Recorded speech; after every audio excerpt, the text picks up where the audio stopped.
സ്നേഹപിതാവായ ദൈവമേ, വീണ്ടും ഒരിക്കൽ കൂടി സുവിശേഷ സന്ദേശം അറിയിക്കുവാനായിട്ടുള്ള കൃപ എനിക്ക് നൽകിയതിന് ഓർത്ത് ദൈവമേ ഞാൻ അങ്ങോട് നന്ദി പറയുന്നു. പല ആളുകളും എന്നോട് വിളിച്ച് ചോദിക്കാറുണ്ട്, ഈ കൈ വെച്ച് പ്രാർത്ഥിക്കുമ്പോൾ വീഴുന്നത് ശരിയാണോ, അത് പൈശാചിക പീഡയാണോ എന്നൊക്കെ എന്നോട് ചോദിക്കാറുണ്ട്. അല്ലെങ്കിൽ പൈശാചിക പീഡ വിട്ടുപോകുന്നതുകൊണ്ടാണോ വീഴുന്നത്? അതിന് പ്രധാനപ്പെട്ട കാരണം സുവിശേഷത്തിൽ നമ്മൾ വായിക്കുന്നുണ്ട്, ഒന്ന് രണ്ട് ഇടങ്ങളിൽ പൈശാചിക ദുസ്വാധീനം ആ വ്യക്തിയിൽ നിന്ന് വിട്ടുപോകുന്ന സമയത്ത് ആ വ്യക്തി നിലത്ത് വീണതായിട്ട് നമ്മൾ കാണുന്നുണ്ട്. അതുകൊണ്ട് തന്നെ പല ആളുകളുടെയും വിചാരം കൈവച്ച് പ്രാർത്ഥിക്കുമ്പോൾ പിശാച് വിട്ടുപോകുന്നതുകൊണ്ടാണോ താഴെ വീഴുന്നത് എന്നുള്ളതാണ് പല ആളുകളുടെയും സംശയം. എൻ്റെ ജീവിതത്തിൽ ആത്മീയ ശുശ്രൂഷ തുടങ്ങുന്ന സമയത്ത് ഉണ്ടായ ചില അനുഭവങ്ങൾ നിങ്ങളായിട്ട് പറയാം. കാൽവരി ആശ്രമത്തിൽ, തൃശ്ശൂരിലുള്ള കപ്പുച്ചിൻ ആശ്രമത്തിനോട് ചേർന്ന് കാൽവരി ധ്യാന കേന്ദ്രം എന്ന പേരിൽ 1997 ധ്യാന കേന്ദ്രം പ്രവർത്തിച്ചിരുന്നു. ഇപ്പോൾ ആ ധ്യാന കേന്ദ്രം അവിടെ പ്രവർത്തിക്കുന്നില്ല. അത് പിന്നീട് കൈപ്പറമ്പിനടുത്തുള്ള കുറുമാലിലേക്ക് അത് മാറ്റി സ്ഥാപിച്ചപ്പോൾ ഗാഗുൽത്ത ധ്യാന കേന്ദ്രം എന്നാക്കി അതിൻ്റെ പേര് മാറ്റുകയും ചെയ്തു. 1997 കാൽവരി ആശ്രമത്തിൽ ധ്യാനം നടക്കുന്നു. അപ്പോൾ ധ്യാനത്തിന് ശുശ്രൂഷ നടക്കുന്നത് ഫാദർ ജെയിംസ് മരിയകുമാർ എന്ന പേരിൽ അറിയപ്പെടുന്ന സീനിയറായിട്ടുള്ള ഒരച്ഛനും ഫാദർ ബെന്നി പീറ്റർ വെട്ടിക്കിനാക്കുടി എന്ന് പറയുന്ന ഒരു പട്ടം കിട്ടി 1 വർഷം മാത്രം ആയിട്ടുള്ള ഒരു ജൂനിയർ ആയിരുന്ന അച്ഛനായിരുന്നു. അപ്പോൾ ബെന്നി പീറ്റർ അച്ഛൻ അന്ന് പട്ടം കിട്ടിയതിന് ശേഷം 1 വർഷത്തോളം പുത്തമ്പള്ളിയിൽ കൊച്ചച്ഛനായിട്ട് പ്രവർത്തിച്ചു. ആ സമയത്തും കരിസ്മാറ്റിക് ധ്യാനങ്ങൾ സംഘടിപ്പിക്കും, അതുമായി ബന്ധപ്പെട്ട പ്രവർത്തനങ്ങളിൽ അദ്ദേഹം വ്യാപൃതനായിരുന്നു. ബ്രദർ തോമസ് പോളിൻ്റെ വലിയ താമസിച്ചുള്ള ധ്യാനം പോലെ മണ്ണുത്തി ഡോൺ ബോസ്കോയിലും ബ്രദർ തോമസ് പോളിൻ്റെ കൺവെൻഷനിൽ ഊതുപള്ളിയിലൊക്കെ അറേഞ്ച് ചെയ്യുമ്പോൾ അച്ഛനാണ് അതിന് ആത്മീയമായി അതിന് നേതൃത്വം കൊടുത്തിരുന്ന കമ്മിറ്റിക്ക്. അച്ഛൻ അവിടെ നിന്ന് മാറി പിന്നീട് കാൽവരി ആശ്രമത്തിൽ വന്ന സമയത്ത് അവിടെ ഉണ്ടായിരുന്ന തൊഴുത്തും വൈക്കോല് ശേഖരിക്കുന്ന സ്ഥലങ്ങളൊക്കെ ഉപയോഗശൂന്യമായി കിടന്ന ബിൽഡിങ് ഒരു ആളുകളെയൊക്കെ കൂട്ടിച്ചേർത്ത് ഒരു കമ്മിറ്റിയൊക്കെ ഉണ്ടാക്കി അത് പൊളിച്ച് ഒന്ന് റിപ്പയർ ചെയ്തെടുത്തിട്ട് അവിടെയാണ് താമസിച്ചുള്ള ധ്യാനം തുടങ്ങിയത്. ആ സമയത്ത് അച്ഛന് ഫ്രാൻസിസ്കൻ 3-ാം സഭയുടെ ചാർജും ഉണ്ടായിരുന്നു. എൻ്റെ അമ്മ ഫ്രാൻസിസ്കൻ 3-ാം സഭയുടെ പ്രവർത്തക ആയിരുന്നതുകൊണ്ട് ഈ ധ്യാനം തുടങ്ങിയ സമയത്ത് ഫ്രാൻസിസ്കൻ 3-ാം സഭയിലെ ആളുകളെയൊക്കെ ധ്യാനത്തിന് ക്ഷണിച്ചിട്ടുണ്ട്. എൻ്റെ അമ്മ ധ്യാനത്തിൽ പങ്കെടുക്കാനായിട്ട് കാൽവരി ആശ്രമത്തിൽ പോയി. ധ്യാനം കഴിഞ്ഞ് വന്ന സമയത്ത് അമ്മ എന്നോട് പറഞ്ഞു, കൊച്ചച്ഛൻ കൈവച്ച് പ്രാർത്ഥിക്കുന്ന സമയത്ത് ആളുകളൊക്കെ വീഴുന്നു, ആളുകൾക്കൊക്കെ സംശയമുണ്ട് ഇത് എന്താണ്, കൈവച്ചാൽ ആളുകൾ വീഴുമോ എന്ന്. ഇപ്പോഴത്തെ കാര്യമല്ല പറഞ്ഞത്, 1997 കാര്യമായി പറയാം കേട്ടോ. അത് കഴിഞ്ഞിട്ട് എന്നോട് പറഞ്ഞു, നീ ഒന്ന് പോയിട്ട് ഈ ധ്യാനത്തിൽ പങ്കെടുക്കണം. ഞാൻ ചോദിച്ചു, ഞാൻ എന്തിനാ ധ്യാനത്തിന് പങ്കെടുക്കണം? ആ സമയത്ത് ധ്യാനത്തിനൊക്കെ പോകാറുള്ളത് അധികം ആളുകളും 1997 കാലഘട്ടം പോലെ മുമ്പുള്ള കഥയെ പറയുന്നത് ഡിവൈനിലാണ് പോകാറുള്ളത്. അപ്പോൾ വളരെ പ്രശസ്തരായിട്ടുള്ള വൈദികരെ മാത്യു നായ്ക്കമ്പറമ്പിലച്ഛൻ, ജോർജ് പനക്കിലച്ഛൻ, അഗസ്റ്റിൻ വള്ളൂരാൻ അച്ഛൻ, പിന്നെ മറ്റു പല വൈദികരും അവരൊക്കെ നന്നായി ശുശ്രൂഷ ചെയ്യുന്നു. അവിടെയാണ് പലരും പല കാരണങ്ങൾക്കും വേണ്ടി ധ്യാനിക്കാനും പ്രാർത്ഥിക്കാനൊക്കെ പോയിട്ട് നല്ല സൗകര്യമുള്ള ധ്യാനം തരുന്നത്. എത്ര ആളുകൾ വന്നാലും താമസിക്കാനൊക്കെ ഉള്ള ക്രമീകരണങ്ങൾ അവിടെ ചെയ്തിട്ടുണ്ടായിരുന്നു. മാത്രമല്ല, എനിക്ക് കൈവച്ച് പ്രാർത്ഥിക്കുമ്പോൾ ആളുകൾ വീഴുന്നു എന്ന് കേട്ട് കഴിഞ്ഞപ്പോൾ എനിക്കും അതൊരു സംശയം. കാരണം എന്ന് വെച്ച് കഴിഞ്ഞാൽ എൻ്റെ അമ്മയുടെ കുടുംബവുമായി വളരെ അടുത്ത സ്നേഹബന്ധം പുലർത്തിയെന്നായിരുന്നു കുണ്ടുകുളം പിതാവ്, തൃശ്ശൂരത്തെ പഴയ ബിഷപ്പ്. അപ്പോൾ കുണ്ടുകുളം പിതാവ് പലപ്പോഴും ഞങ്ങളുടെയൊക്കെ തലയിൽ കൈവച്ച് പ്രാർത്ഥിക്കുകയും ഞങ്ങൾ മോതിരം മുത്തുകയും പിന്നെ എൻ്റെ കല്യാണത്തിന് ശുശ്രൂഷയ്ക്ക് നേതൃത്വം കൊടുത്തത് കുണ്ടുകുളം പിതാവാണ്. അപ്പോൾ അതുകൊണ്ട് തന്നെ കുണ്ടുകുളം പിതാവ് എൻ്റെ തലയിൽ പല പ്രാവശ്യം കൈകൾ വെച്ച് പ്രാർത്ഥിച്ചിട്ടുണ്ട്. എൻ്റെ കുടുംബാംഗങ്ങളുടെയൊക്കെ തലയിൽ കൈവച്ചിട്ടുണ്ട്. ഞങ്ങളാരും വീണിട്ടില്ല. ഇപ്പോൾ ധ്യാനത്തിന് പോയിട്ട് കൈവച്ച് പ്രാർത്ഥിച്ചപ്പോൾ ആളുകൾ വീഴുന്നു എന്നൊക്കെ പറഞ്ഞു കഴിഞ്ഞപ്പോൾ അമ്മയ്ക്കും ഒരു സംശയം, ഇത് ശരിയോ തെറ്റോ. അതുകൊണ്ട് എന്നോട് പറഞ്ഞു, നീ എന്തായാലും ധ്യാനത്തിലൊന്ന് പങ്കെടുക്കണം. ഞാൻ എന്തിനാ പങ്കെടുക്കുന്നതെന്ന് ചോദിച്ചു. പറഞ്ഞു, നീ ആവുമ്പോൾ ഇത് വല്ല കള്ളത്തരാണെന്നുണ്ടെങ്കിൽ അത് കണ്ടുപിടിക്കാൻ നിന്നെപ്പോലെ വേറൊരാൾ ഇല്ല, അത് നീ തന്നെ അതുകൊണ്ട് പോകണമെന്ന് പറഞ്ഞു. അപ്പോൾ അമ്മയുടെ സ്നേഹപൂർവ്വമായ നിർബന്ധവും അവരെൻ്റെ ഭാര്യയുടെ ഇളയമ്മയും ഇളയപ്പനും ഈ ധ്യാനത്തിൽ പങ്കെടുക്കുക, അവർക്കും അത് വലിയൊരു ആത്മീയാനുഭവം ആയതുകൊണ്ട് അവരുടെയും നിർബന്ധങ്ങൾ ധ്യാനത്തിൽ പങ്കെടുക്കാൻ പറഞ്ഞിട്ടുണ്ടായിരുന്നു. പക്ഷേ എനിക്ക് ഈ ആളുകൾ വീണു എന്നൊക്കെ കേട്ട് കഴിഞ്ഞപ്പോൾ ഇതെന്താ എനിക്ക് അങ്ങോട്ട് ഉൾക്കൊള്ളാൻ വലിയ ബുദ്ധിമുട്ടായിരുന്നു. എൻ്റെ മനസ്സിൽ സ്വയം ഞാനൊരു ചിന്ത കടന്നു വന്നു. പുതിയ ധ്യാനമന്ദിരമൊക്കെ ആണല്ലോ, അപ്പോൾ ആളുകൾ വരണമെന്നെങ്കിൽ എന്തെങ്കിലുമൊക്കെ ടെക്നിക്കൊക്കെ കാണിച്ച് ആളുകളെ കൂട്ടാനുള്ള വല്ല പരിപാടിയാവും. പിന്നെ അച്ഛന്മാരാകുമ്പോൾ കുറേ സൈക്കോളജിയും കുറേ അത്തരം കാര്യങ്ങളൊക്കെ പഠിക്കുന്ന ആളുകളായതുകൊണ്ട് വളരെ എളുപ്പത്തിൽ ആളുകളെ നിയന്ത്രണ വിധേയമാക്കി എന്തെങ്കിലും തരത്തിലുള്ള ടെക്നിക്കുകൾ കാണിക്കുകയായിരിക്കും എന്ന ഒരു ചിന്തയാണ് എൻ്റെ മനസ്സിലുണ്ടായിരുന്നത്. അന്ന് കാലത്ത് ഞായറാഴ്ച ധ്യാനം തുടങ്ങിക്കഴിഞ്ഞാൽ വെള്ളിയാഴ്ചയാണ് രാവിലെയാണ് തീരുക, വ്യാഴാഴ്ച രാത്രിയാണ് കൈവച്ച് പ്രാർത്ഥിക്കുന്നത്. അപ്പം അതുകൊണ്ട് കൈവച്ച് പ്രാർത്ഥിക്കുന്ന വ്യാഴാഴ്ചയായ സമയത്ത് അതുവരെ ധ്യാനത്തിൻ്റെ 2ാമത്തെ നിരയിലോ 3ാമത്തെ നിരയിലൊക്കെയാണ് ഞാൻ ഇരുന്നിരുന്നത്. കൈവച്ച് പ്രാർത്ഥിക്കുന്ന സമയമായ സമയത്ത് ഹാളിലുള്ള കസേരയൊക്കെ എടുത്ത് മാറ്റി പുസ്തകമൊക്കെ സൈഡിൽ കൊണ്ട് വയ്ക്കാൻ പറഞ്ഞപ്പോൾ ഞാൻ പതുക്കെ സ്കിപ്പായി ചുമരിൻ്റെ അവിടെ ഏറ്റവും പിന്നിൽ കൊണ്ട് നിർത്തി. കാൽവരി ആശ്രമത്തിൽ അന്ന് ചെറിയ ഒരു ഹാളാണ് ഉണ്ടായിരുന്നത്. ഏകദേശം 100ഓളം ആളുകൾക്ക് ഇരിക്കാൻ പറ്റുന്ന ഒരു ചെറിയ ഹാളായിരുന്നു. അപ്പോൾ ഈ ഹാളിലെ ഏറ്റവും പുറകിലെ വരിയിലേക്ക് ഞാൻ കടന്നു ചെന്നു. ഞാൻ 2 കാരണമുണ്ട്. ഒന്ന്, പുറകിൽ നിന്ന് നോക്കിക്കഴിഞ്ഞാൽ മുമ്പിൽ എന്താ നടക്കുന്നതെന്ന് കാണാൻ വേണ്ടിയാണ്. സ്ത്രീകളൊക്കെ ആകുമ്പോൾ കുറച്ച് അല്പം ഉയരക്കുറവായതുകൊണ്ട് നമുക്ക് കൃത്യമായിട്ട് കാണാനും സാധിക്കും. പിന്നെ പ്രാർത്ഥിക്കുന്ന ആളുകളൊക്കെ മുട്ടുമേൽ നിൽക്കുകയാണ്. വലിയ ഭക്തിപാരവശ്യത്തിൽ നിൽക്കുന്ന ആളുകൾ മുഴുവൻ മുട്ടുകുത്തുന്നു. ഞാൻ പക്ഷേ ഏറ്റവും പുറകിൽ പോയി, ആർക്കും ശല്യമില്ലാത്തതുകൊണ്ട് ഞാൻ എഴുന്നേറ്റ് നിൽക്കുകയും ചെയ്തു. എഴുന്നേറ്റ് നിന്നതിൻ്റെ ഉദ്ദേശമെന്ന് പറയുന്നത് അച്ഛൻ കൈവച്ച് പ്രാർത്ഥിക്കുമ്പോൾ ഈ ആളുകൾ എങ്ങനെ വീഴുന്നു, മുന്നോട്ടാണോ വീഴുന്നത്, പിന്നോട്ടാണോ വീഴുന്നത്. അതിൻ്റെ കാരണം എന്ന് വെച്ച് കഴിഞ്ഞാൽ മുൻപിൽ നിന്ന് ഒരു ശക്തി പ്രയോഗിക്കുകയാണെങ്കിൽ ഇയാൾ സ്വാഭാവികമായിട്ടും പിന്നിലേക്ക് വീഴുള്ളൂ. അപ്പോൾ മാനുഷിക ശക്തി പ്രയോഗമാണെങ്കിൽ ആൾ പുറകിലേക്ക് വീഴും. ഇനി അഥവാ പ്രാർത്ഥിക്കുമ്പോൾ സൈഡിലേക്ക് വീഴുന്നുണ്ടോ, ഈ സൈഡിലേക്ക് വീഴുന്ന ആളുകളാണെന്നുണ്ടെങ്കിൽ കൈ കുത്തിയിട്ടാണോ വീഴുന്നത്, പെട്ടെന്നാണോ വീഴുന്നത്, ഇനി മുമ്പിലേക്ക് ആരെങ്കിലും വീഴുന്നുണ്ടോ, ഇതിങ്ങനെ ശരീരം കുഴഞ്ഞ പോലെയാണോ പോകുന്നത്, അത് പെട്ടെന്ന് വീഴുകയാണോ, ഇങ്ങനെയുള്ള ശാരീരികമായ എലമെൻസൊക്കെ നോക്കിക്കൊണ്ട് ഞാനവിടെ നിൽക്കുകയാണ്. അപ്പോൾ ബഹുഭൂരിപക്ഷം ആളുകൾ വീഴുകയാണ്. അങ്ങനെ വീഴുന്ന കണ്ട സമയത്ത് ഞാൻ എൻ്റെ അടുത്ത് അച്ഛൻ പ്രാർത്ഥിക്കാൻ സമയം എത്തിക്കഴിഞ്ഞപ്പോൾ ഞാൻ എന്ത് ചെയ്തു എന്ന് വെച്ച് കഴിഞ്ഞാൽ മുട്ടുകുത്തി നിന്നിട്ടാണ് എല്ലാവരും പ്രാർത്ഥിക്കുന്നത്. ആ മുട്ടുകുത്തി നിൽക്കുന്ന സമയത്ത് ഞാൻ എൻ്റെ കാല് കൊണ്ട് ഏറ്റവും പിന്നിലുള്ള ചുമരുമ ചവിട്ടിപ്പിടിച്ചു. എൻ്റെ കൈ ഞാൻ എൻ്റെ നെഞ്ചിന് നേരെ ഇങ്ങനെ ബലം പ്രയോഗിച്ച് ഇങ്ങനെ നെഞ്ചോട് ചേർത്ത് പിടിച്ചു.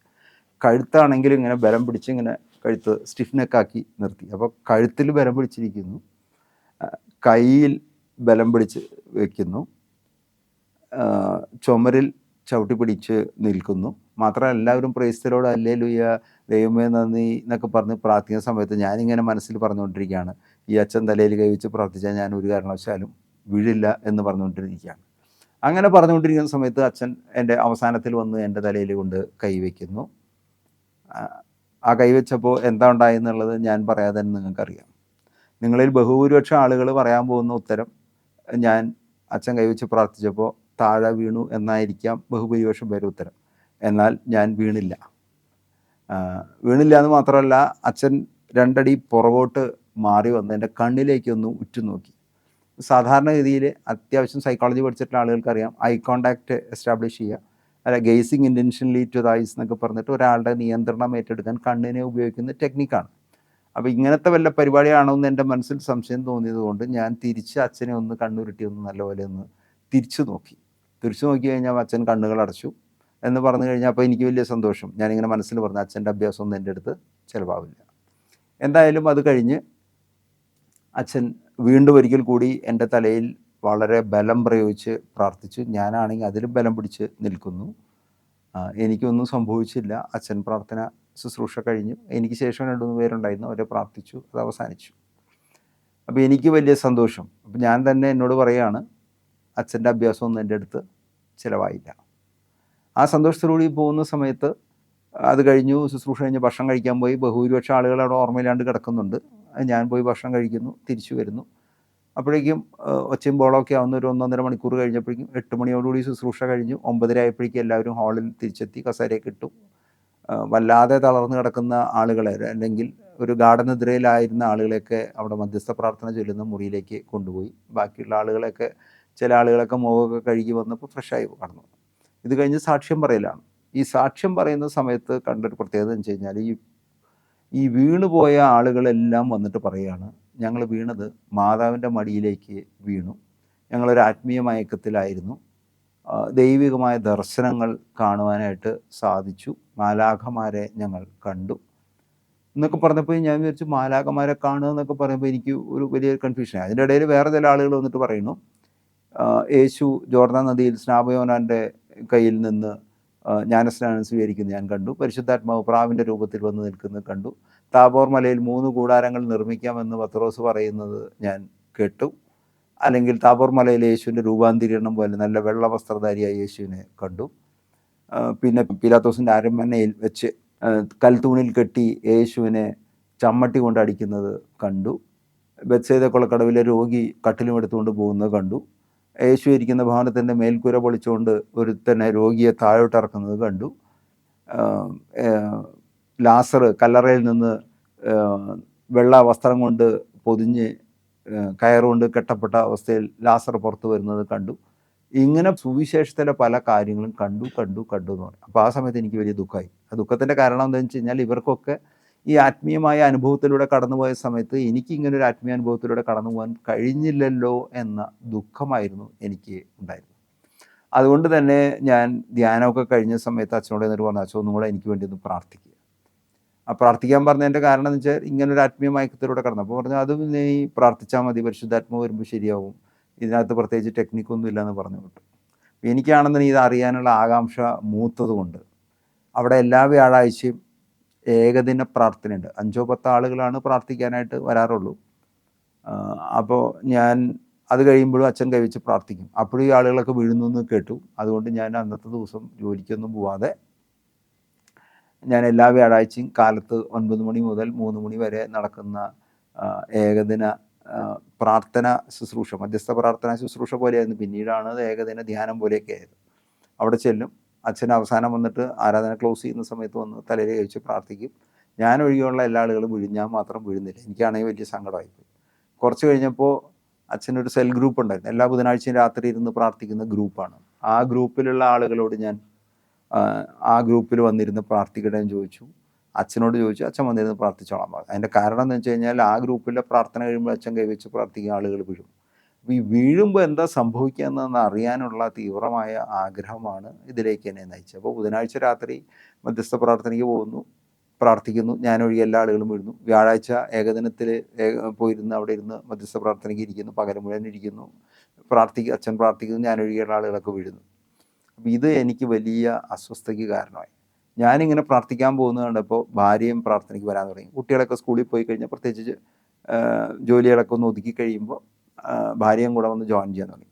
അച്ഛൻ പ്രാർത്ഥിക്കുന്ന സമയത്ത് ഭാര്യ തലയിൽ കൈവച്ച് പ്രാർത്ഥിക്കുന്നു, ഭാര്യ വീഴുന്നു, ആത്മീയമായ മയക്കത്തിലേക്ക് പോകുന്നു.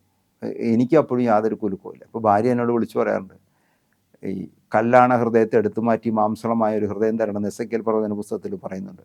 അപ്പോൾ അതുകൊണ്ട് നിങ്ങളുടെ ഹൃദയം കല്ലാണ്, ഈ കല്ലാണ് ഹൃദയത്തെ എടുത്തു മാറ്റി മാംസളമായ പുതിയ ഹൃദയം, പുതിയൊരു ചൈതന്യം നിക്ഷേപിക്കണമെന്ന് പ്രാർത്ഥിക്കുക, അപ്പോൾ ദൈവം അത്ഭുതം പ്രവർത്തിക്കുന്നൊക്കെ പറഞ്ഞ് എന്നെ പലപ്പോഴും തമാശയായിട്ടും പരിഹാസ രൂപത്തിലൊക്കെ പറയാറുണ്ട്. എന്തായാലും ഇങ്ങനെ പ്രാർത്ഥിക്കുന്ന സമയത്ത്, ഞാനും ഇങ്ങനെ പ്രാർത്ഥിക്കുന്ന സമയത്ത് എൻ്റെ മനസ്സിൽ ചെറിയൊരു പ്രയാസങ്ങൾ ആ സമയത്തുണ്ടായിരുന്നു. ഒന്ന്, എൻ്റെ കുടുംബത്തിലെ ബിസിനസ്സുകളൊക്കെ വിഭജിച്ച് കഴിഞ്ഞ സമയത്ത്, ഞങ്ങൾ 4 സഹോദരങ്ങളാണുള്ളത്. അപ്പോൾ കോട്ടയം മേഖലയിലുണ്ടായിരുന്ന ബിസിനസ് സ്ഥാപനങ്ങളും വസ്തുവകളും ഒക്കെ അവിടെ 2 സഹോദരന്മാർ അവിടെ താമസിക്കാമെന്ന് തീരുമാനിക്കുകയും അവിടെയുള്ള വസ്തുക്കളൊക്കെ അവരെ ഏൽപ്പിക്കുകയും തൃശ്ശൂരിലുണ്ടായിരുന്ന പരിസര പ്രദേശത്തുള്ള കെട്ടിടങ്ങൾ, ഫാക്ടറികൾ, അതുമായി ബന്ധപ്പെട്ട പ്രവർത്തനങ്ങളൊക്കെ ഞാനും എൻ്റെ തൃശ്ശൂരിൽ തന്നെ താമസിക്കുന്ന തീരുമാനിച്ച അനിയനുമായിട്ട് പങ്കുവച്ചു. അങ്ങനെയാണ് കുടുംബസ്വത്ത് ഭാഗം വെച്ചത്. കുറേ കഴിഞ്ഞപ്പോൾ എന്താ വെച്ചാൽ ബിസിനസ്സിലൊക്കെ വലിയ പ്രതിസന്ധികൾ നേരിടുകയും വലിയ ഒന്നിച്ചു നിന്ന് ബിസിനസ് വിഭജിച്ച് കഴിഞ്ഞപ്പോൾ സാമ്പത്തിക മേഖലയിൽ പലപ്പോഴും വലിയ ബുദ്ധിമുട്ടുകളൊക്കെ നേരിടുകയൊക്കെ ചെയ്തു. അപ്പോൾ കുടുംബസ്വത്ത് ഭാഗം വെച്ചപ്പോൾ എനിക്ക് കിട്ടിയ ഷെയറിൽ മുഴുവൻ മാനുഫാക്ചറിങ് യൂണിറ്റുകളായിരുന്നു. മാനുഫാക്ചറിങ് യൂണിറ്റിനാണെങ്കിൽ വലിയ തോതിലുള്ള വർക്കിംഗ് ക്യാപിറ്റലിൻ്റെ ആവശ്യം വരുന്നു. ബിസിനസ് ലാഭകരമല്ലാണ്ട് വലിയ വായ്പകൾ എടുക്കേണ്ടി വരുന്നു. അങ്ങനെ വലിയ ടെൻഷനിലൂടെ പോകുന്ന സമയത്താണ് ഞാൻ ഈ ധ്യാനം കൂടിയിരുന്നത്. ധ്യാനം കൂടുന്ന സമയത്ത് ഞാൻ കൗൺസിലിങ്ങിന് പോയി. ഞാൻ ആദ്യമായിട്ടാണ് നന്നായിട്ട് ആത്മീയമായ ഒരു കൗൺസിലിങ്ങിന് പോകുന്നത്. ആ കൗൺസിലിങ്ങിന് പോയ സഹോദരി ഒരു ഹിന്ദു സഹോദരിയായിരുന്നു. അവർ മാമോദിസ പോലും മുങ്ങാത്ത സഹോദരിയായിരുന്നു. അവർ പറഞ്ഞൊരു കാര്യമുണ്ട്, നിങ്ങളുടെ അന്ന് ഞങ്ങൾക്ക് ഞാൻ പേര് പറയുന്നില്ല, കേരളത്തിലെ തന്നെ പ്രമുഖമായ ഒരു ഫിനാൻസ് കമ്പനിയുടെ ചെയർമാൻ മാനേജിംഗ് ഡയറക്ടറായി ഞാൻ. ആ കമ്പനിയുടെ 35% ഷെയർ ഞങ്ങളുടെ കുടുംബമായിരുന്നു. മറ്റുള്ളതാണ് പബ്ലിക്കിനുണ്ടായിരുന്നത്. ഡയറക്ടേഴ്സിൻ്റെ എല്ലാവരെയും കൂടെ കയ്യിൽ ആകെ 20% ഷെയർ ഉണ്ടായിരുന്നു. 7 ഡയറക്ടർമാരുണ്ടായിരുന്നു. 6 പേരുടെയും കയ്യിൽ 20%, ഞാൻ ഒറ്റയ്ക്ക് 35% കൈകാര്യം ചെയ്യായിരുന്നു. പക്ഷേ ഈ സഹോദരി പറഞ്ഞു, നിങ്ങൾക്കെതിരെ വലിയ എതിരും പ്രതിഷേധവും ഒക്കെ ഉയരാണ്, അതുകൊണ്ട് നിങ്ങൾ അതിൽ നിന്ന് വിട്ടു പോകുന്നതാണ് നല്ലത് എന്ന് എന്നോട് പറഞ്ഞു. ഇത് ഒന്ന്. രണ്ടാമത് എന്നോട് പറഞ്ഞു, സുവിശേഷം പ്രഘോഷിക്കാനായിട്ട് കർത്താവ് നിങ്ങളെ പേര് ചൊല്ലി വിളിക്കുന്നു. മൂന്നാമത് പറഞ്ഞു, തമിഴ്നാട്ടിൽ നിന്ന് നിങ്ങൾ സുവിശേഷ പ്രഘോഷണം കഴിഞ്ഞ് വളരെ സന്തോഷവാനായിട്ട് തിരികെ വരുന്നതായിട്ട് കണ്ടു. ഇത് പറയുന്നത് 97 കേട്ടോ. അപ്പം ഞാൻ എൻ്റെ ഒരു ബുദ്ധിയിൽ ഇതൊന്നും ഞാൻ വിശ്വസിച്ചിരുന്നില്ല. പക്ഷേ ഞാനിങ്ങനെ മധ്യസ്ഥ പ്രാർത്ഥനയ്ക്ക് പോകുന്നു, ഏകദിന ശുശ്രൂഷയിൽ പോകുന്നു, അച്ഛൻ്റെ പ്രാർത്ഥനയൊക്കെ നടക്കണം. അങ്ങനെ ഇരിക്കുന്ന സമയത്ത് 2000 ആയപ്പോൾ അച്ഛൻ വിദേശത്ത് പഠിക്കാനായിട്ട് പോകുന്നു. വിദേശത്ത് പഠിക്കാൻ പോകുന്നതിന് മുമ്പ് അച്ഛനോട് അച്ഛൻ എനിക്ക് ഈ ആത്മപകർച്ചയ്ക്ക് വേണ്ടിയിട്ട്, ഈ ആത്മാഭിഷേകത്തിന് വേണ്ടിയിട്ട് എനിക്ക് പ്രത്യേകം പ്രാർത്ഥിക്കണം എന്നൊക്കെ അച്ഛനോട് ആവശ്യപ്പെട്ടിരുന്നു. അച്ഛൻ പോകുന്നതിന് മുമ്പ് ഏതാനും നാളുകൾക്ക് മുമ്പ് അച്ഛൻ പ്രാർത്ഥിക്കുന്ന സമയത്ത് ഈ ഒരു ആത്മീയമായ ഒരു അഭിഷേക പകർച്ച എനിക്ക് ലഭിച്ചു. ആ ലഭിച്ച സമയത്ത് അത് ഇത്തിരി ഓവർഡോസായി പോയെന്ന് വേണം. സാധാരണ ഇതിൽ 5 മിനിറ്റ് കഴിയുമ്പോൾ വീഴുന്ന ആളുകൾ 2-3 മിനിറ്റ് കഴിയുമ്പോൾ എഴുന്നേറ്റ് വരുന്നു. ചില ആളുകൾ മയക്കത്തിൽ പോകുന്ന ആളുകൾ 6 മിനിറ്റ് 7 മിനിറ്റ് കഴിയുമ്പോൾ എഴുന്നേറ്റ് വരുന്നു. ഒരു ഗാഠനിദ്രയിൽ പോകുന്ന ആളുകളാണെങ്കിൽ 3 മണിക്കൂർ കഴിയുമ്പോൾ എഴുന്നേറ്റ് വരുന്നു. എനിക്ക് പക്ഷേ എന്താണെന്ന് വെച്ച് കഴിഞ്ഞാൽ ആത്മീയ മയക്കത്തിലേക്ക് പോയി കഴിഞ്ഞ് ഞാൻ പെട്ടെന്ന് തന്നെ എഴുന്നേറ്റ് കഴിഞ്ഞപ്പോഴും ഒരു 3 ദിവസത്തോളം ഞാൻ ഒരു എന്താ പറയുക, നാട്ടിലൊക്കെ പറയുന്ന റിലേ ബോയ് എന്നൊക്കെ പറയുന്ന പോലെ ഒരു സുബോധമില്ലാത്ത പോലെയാണ് ഞാനൊരു 3 ദിവസത്തോളം നടന്നത്. എൻ്റെ ഉള്ളിൽ വലിയ എൻ്റെ ശരീരത്തിൻ്റെ ഭാരമൊക്കെ നഷ്ടപ്പെട്ട് ഞാനിങ്ങനെ പറക്കുന്ന പോലെയൊക്കെ തോന്നുന്നു. അവസാനം ഭാര്യ തന്നെ പറഞ്ഞു, നമുക്ക് സൈക്കാട്രിസ്റ്റിനെ കാണാൻ, മരുന്ന് എന്തെങ്കിലും കഴിക്കാം എന്ന് പറയുന്ന സാഹചര്യത്തിലെത്തി. ആ നിൽക്കുന്ന സമയത്ത് എൻ്റെ മനസ്സിൻ്റെ ഉള്ളിൽ വലിയ എന്താ പറയുക, വലിയൊരു വെല്ലുവിളികൾ നേരിട്ടുകൊണ്ടിരിക്കുക, അല്ലെങ്കിൽ ഒരു ചോദ്യത്തിന് മറുചോദ്യവും ഒക്കെ ആയി ഒരു അസ്വസ്ഥപ്പെടുന്ന അനുഭവത്തിലൂടെ കടന്നു പോയിരുന്നു. ആ പോകുന്ന സമയത്ത് ഞാൻ മുൻപ് കൗൺസിലിങ്ങിന് പറഞ്ഞ കാര്യങ്ങളൊക്കെ ഞാനിങ്ങനെ കേൾക്കുകയും ഓർക്കുകയൊക്കെ ചെയ്യുന്നു. അവസാനം ഞാനൊരു തീരുമാനത്തിൽ എത്തി. ഞാൻ ദൈവവിളിക്ക് പ്രത്യുത്തരം കൊടുത്ത് സുവിശേഷ വേല ചെയ്യുവാൻ ഒരു തീരുമാനമെടുത്തു. എനിക്ക് പറ്റാവുന്ന തരത്തിൽ ഒരു സുവിശേഷ വേല ചെയ്യാമെന്നൊരു തീരുമാനമെടുത്തു. മാത്രമല്ല ബിസിനസ്സൊക്കെ നിർത്താൻ ഒരു തീരുമാനത്തിൽ എത്തി. അതിൻ്റെ പ്രധാനപ്പെട്ട കാരണം ഈ കുടുംബസ്വത്ത് പങ്കുവെച്ച സമയത്ത് ഉണ്ടായ ചെറിയ ബിസിനസ് മേഖലയിലുണ്ടായ ചെറിയ തകർച്ചകളും വായ്പകളും അതിൻ്റെ സർവീസിങ്ങുമായി ബന്ധപ്പെട്ട വിഷയങ്ങളും ടെൻഷനും, പിന്നെ അതേ തുടർന്ന് എൻ്റെ ജീവിതത്തിൽ എനിക്ക് ഒരു സന്തോഷം അനുഭവിക്കാൻ പറ്റാത്തൊരു സാഹചര്യമാണ്, സമാധാനം അനുഭവിക്കാൻ പറ്റാത്ത സാഹചര്യം. അതുകൊണ്ട് ഞാൻ ഈ 3 ദിവസം ഇങ്ങനെ ഒരു കുഴഞ്ഞു മറിഞ്ഞ അന്തരീക്ഷത്തിലൂടെ കടന്നു പോകുന്നതിൻ്റെ അവസാനത്തിൽ ഞാനൊരു തീരുമാനത്തിലെത്തി. 1, ബിസിനസ്സൊക്കെ നിർത്തുവാൻ തീരുമാനിച്ചു. 2, സുവിശേഷ പ്രഘോഷണത്തിന് ഒരു സുവിശേഷ വേലയിൽ ദൈവത്തിൻ്റെ വയലിൽ വേല ചെയ്യാൻ, അല്ലെങ്കിൽ കർത്താവിൻ്റെ മുന്തിരിത്തോപ്പിൽ ഒരു കൂട്ടുവേലക്കാരനായി വേല ചെയ്യുവാൻ ഞാൻ തീരുമാനിച്ചു. കാൽവരി ആശ്രമത്തിൽ വോളണ്ടിയറായി അവിടെ ജോയിൻ ചെയ്തു. ബെനിച്ചൻ അമേരിക്കയിലേക്ക് പോയതിന് ശേഷം ഫാദർ സണ്ണി പള്ളിപ്പാട്ട് അവിടെ ഡയറക്ടറായിട്ട് വന്ന സമയത്ത് അച്ഛനോട് ചേർന്ന് പ്രവർത്തിക്കാനായിട്ട് സാധിച്ചു. ആ സമയത്ത് നടന്ന ഒരു ധ്യാനത്തിൽ അച്ഛൻ പരസ്യമായിട്ട് ഇങ്ങനെ വിളിച്ചു പറഞ്ഞു, രാജൻ എന്ന മകനെ ദൈവവേലയ്ക്കായി പ്രത്യേകമായിട്ട് പേര് ചൊല്ലി വിളിക്കുന്നു, ജ്ഞാനത്തിൻ്റെ വരം നൽകി അനുഗ്രഹിക്കുന്നു, വിവേകത്തിൻ്റെ വരം നൽകി അനുഗ്രഹിക്കുന്നു എന്ന് അച്ഛൻ ഒരു സന്ദേശം പറയുകയും ചെയ്തു. ഞാൻ ആ സന്ദേശം സ്വീകരിക്കുകയും കൂടുതൽ പ്രാർത്ഥിക്കുകയും ഒരുങ്ങുകയും പിന്നീട് കാൽവരി ആശ്രമത്തിൽ നടന്നിരുന്ന ധ്യാനങ്ങളിലൊക്കെ സുവിശേഷ സന്ദേശം പങ്കുവയ്ക്കാൻ എനിക്ക് അവസരം കിട്ടുകയും ചെയ്തു. പിന്നീട് തുടർന്ന് സണ്ണി പള്ളിപ്പാട്ടിന് ശേഷം അവിടെ വന്ന ജോസ് മുണ്ടാടനച്ഛൻ്റെ കൂടെ കുറച്ച് നാളുകൾ പ്രവർത്തിക്കാനും, തുടർന്ന് ജെറുസലേം ധ്യാന കേന്ദ്രത്തിൽ വന്ന് അവിടെ ഇംഗ്ലീഷിലും തമിഴിലും ഹിന്ദിയിലൊക്കെ ശുശ്രൂഷകൾ തുടങ്ങുവാനും, പിന്നീട് 2008 കാലഘട്ടങ്ങളിൽ വേളാങ്കണ്ണി പള്ളിയോട് ചേർന്നുള്ള ധ്യാനമന്ദിരത്തിൽ ഷ്രൈൻ റിട്രീറ്റ് സെൻറ്ററിൽ ഇംഗ്ലീഷിലും ഹിന്ദിയിലും തമിഴിലും മലയാളത്തിലുമൊക്കെയുള്ള ധ്യാന ശുശ്രൂഷകൾ നേരിട്ട് ശുശ്രൂഷകൾക്ക് നേതൃത്വം കൊടുക്കാനും, മറ്റു കൂട്ടുവേലക്കാരോട് ചേർന്ന് കൊങ്കണി കന്നഡ ഭാഷകളിലും ശുശ്രൂഷ ചെയ്യുവാനും ദൈവാത്മാവ് എന്നെ സഹായിച്ചു. അല്ലെങ്കിൽ ദൈവത്തിൻ്റെ പരിശുദ്ധാത്മാവിൻ്റെ ഒരു അഭിഷേകം പ്രാപിച്ചതിന് ശേഷം വലിയ തോതിൽ എൻ്റെ വ്യക്തിപരമായ ബിസിനസ് സംരംഭങ്ങളൊക്കെ നിർത്തിവെച്ചുകൊണ്ട് പരിപൂർണമായും ദൈവത്തിൻ്റെ പരിപാലനയിൽ ആശ്രയിച്ചുകൊണ്ട് ദൈവവേല ചെയ്യുവാനായിട്ട് ഒരു തീരുമാനമെടുക്കുകയും ആ തീരുമാനത്തിൽ ഉറച്ചു നിൽക്കുവാൻ ദൈവം എന്നെ സഹായിക്കുകയും ചെയ്തു. ഇപ്പോൾ ഏകദേശം 27 വർഷമായി സുവിശേഷ വേലയുമായി ബന്ധപ്പെട്ട പ്രവർത്തനങ്ങൾ ആരംഭിച്ചിട്ട്. അന്ന് ബെന്നി പീറ്ററച്ചൻ്റെ കൂടെയാണ് ശുശ്രൂഷ തുടങ്ങിയത്.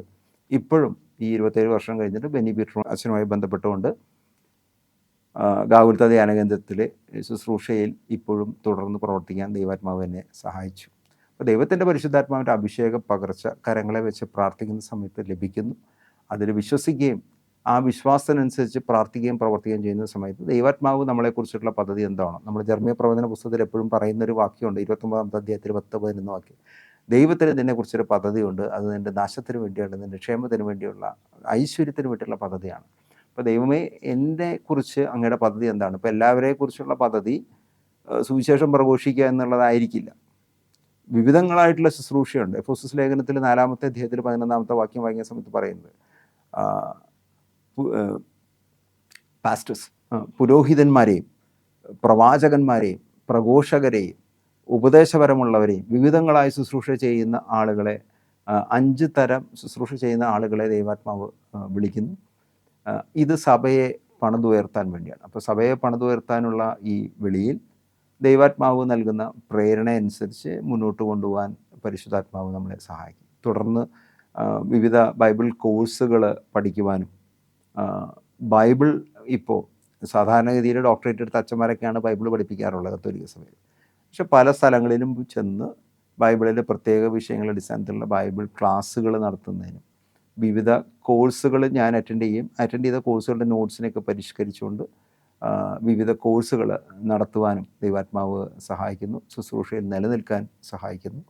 എന്നെ ഈ ശുശ്രൂഷയിൽ കൈപിടിച്ചുയർത്തിയ ദൈവത്തിൻ്റെ പരിശുദ്ധാത്മാവ് കരങ്ങളെ വെച്ച് പ്രാർത്ഥിക്കുകയും അഭിഷേക പകർച്ച സ്വീകരിക്കുകയും ആ അഭിഷേകത്തിൽ നിലനിൽക്കാൻ ആത്മാവ് എന്നെ സഹായിക്കുകയും ചെയ്തതുപോലെ നിങ്ങളെയും സഹായിക്കട്ടെ എന്ന് പ്രാർത്ഥിക്കുന്നു. ഇത് നിങ്ങൾക്ക് വലിയൊരു ആത്മീയ വെളിച്ചമായി മാറട്ടെ എന്ന് ഞാൻ പ്രാർത്ഥിക്കുന്നു. ഞാൻ എപ്പോഴും പറയാറുള്ളത് പോലെ, ഞാൻ പറഞ്ഞ കാര്യങ്ങളെക്കുറിച്ച് നിങ്ങൾക്ക് എന്തെങ്കിലും സംശയം ഉണ്ടെങ്കിൽ നിങ്ങൾ എന്നെ വിളിക്കുക. നിങ്ങൾ വിളിക്കുന്ന സമയത്ത് ഞാൻ എടുത്തില്ലെങ്കിൽ തന്നെ എൻ്റെ ഫ്രീ ടൈമിൽ ഞാൻ എപ്പോഴെങ്കിലും നിങ്ങളെ തിരിച്ച് വിളിക്കുകയും നിങ്ങളുടെ ചോദ്യങ്ങൾക്കും സംശയങ്ങൾക്കും മറുപടി തരുന്നതിന് എനിക്ക് സന്തോഷമേ ഉള്ളൂ. ദൈവം നിങ്ങളെല്ലാവരെയും ധാരാളമായി അനുഗ്രഹിക്കട്ടെ എന്ന് പ്രാർത്ഥിക്കുന്നു. ആമേൻ.